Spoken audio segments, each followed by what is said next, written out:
Here are a couple of key points I'd like to share with you. Take a long, hard look at your beliefs. Here's an example. I worked in IT for over 22 years and worked for a number of software development companies. And I set these unrealistic expectations and high standards for myself that for me to be really effective when I started with them, that I had to know everything almost immediately. And so I would study, I would be working at night trying to learn everything, all their software applications, like absolutely everything.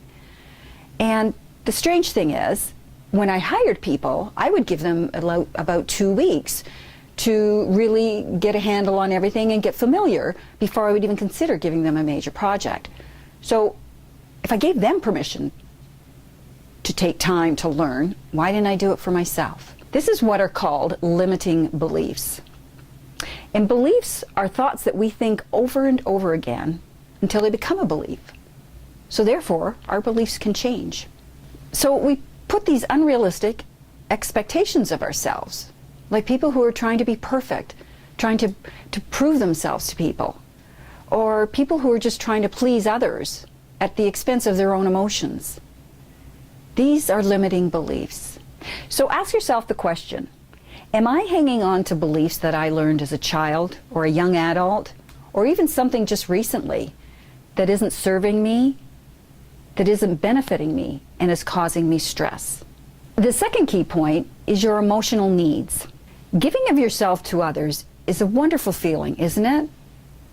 And putting others' needs before your own is very commendable when it's appropriate.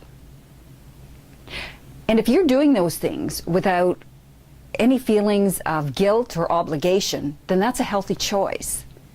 But if you're not, if you are doing these things, giving of yourself out of obligation or guilt, then that's what drains us. It starts draining our emotional energy. More so if your emotional needs aren't being met anywhere else. And this is where the danger lies. If we're not feeling our emotional needs are being met, then those feelings can turn into frustration, jealousy of others, anger, just to name a few, which can then cause a domino effect in your overall well-being.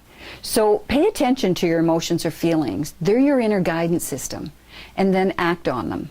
Do something for yourself that brings you joy for you, just you. It's what we need to survive. So I ask you, what gives you joy in your life?